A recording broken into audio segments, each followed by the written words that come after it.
Alors bonjour, je suis avec John Osborne, stratège, auteur et visionnaire. Alors, c'est votre première conférence Webcom ou vous êtes déjà venu avant? Non, ça fait soit le troisième ou le quatrième. En fait, comme j'ai annoncé au début de ma session aujourd'hui, j'étais avec un ancien homme de Québec qui est connu par beaucoup de monde ici, Michel Cartier, qui est une ancienne professeure de l'UQAM. Lui et moi, on était les premiers conférenciers du premier Webcom. Du premier Webcom. Voilà. Fantastique. Et c'était quoi le sujet de votre discussion à ce moment-là? À ce moment-là, c'était le lancement d'une version du travail de les 40 dernières années du travail de M. Cartier, okay. Qui est, d'après moi et d'après plein de monde ici au Québec, la réponse du monde francophone il y a deux futurologues qui sont connus dans le monde anglophone. C'est Alvin Toffler et Marshall McLuhan. Okay. Et Michel Cartier, c'est comme une combinaison de ces deux, mais connu que dans le monde francophone. Okay. Et nous avons présenté ses travaux qui datent de 40 ans. Il a suivi la croissance de la technologie, l'évolution de l'économie et l'évolution de notre société en même temps, sur des trois courbes avec toute la recherche et des conclusions étirées de toute sa recherche, etc. OK. Et ça fait combien de temps? Ça, c'est là 5 ans à peu près? Je crois que le premier Webcom était en 2005. En 2005, donc 5 ans exactement. Oui. Et aujourd'hui, vous veniez présenter une conférence qui portait... C'était sur quoi? Moi, mon sujet depuis quasiment le début, c'est... Il y a 10 ans, j'ai créé un concept qui est... Il n'y a pas vraiment un mot équivalent en français. Dites-le en anglais. Le néologisme, c'est hierarchy. Okay. Alors, les mots qui terminent archi, comme hiérarchie, monarchie, oligarchie, patriarchie, matriarchie. L'archi, c'est le suffixe grec qui date de l'ancienneté pour les principes qui gouvernent un système, okay. Les règles. Okay.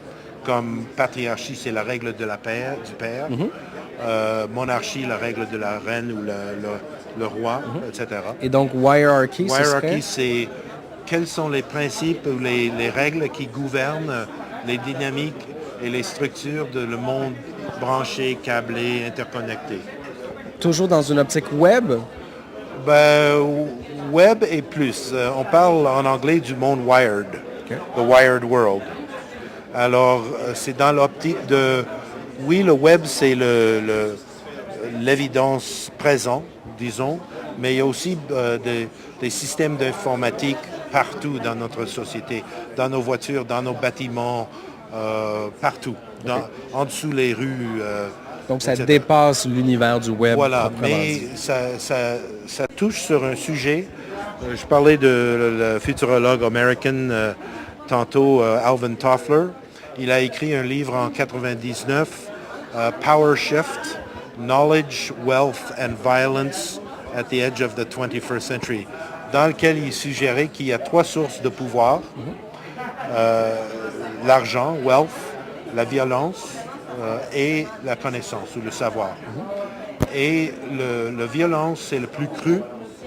L'argent, c'est moins cru, mais encore plus cru que la connaissance, etc.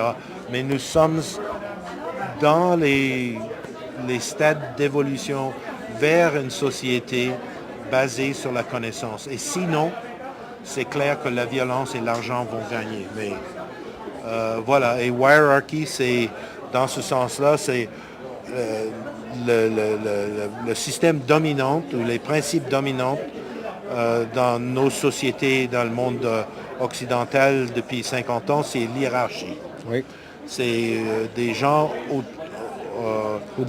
au-dessous d'une organisation qui prend la plupart des décisions.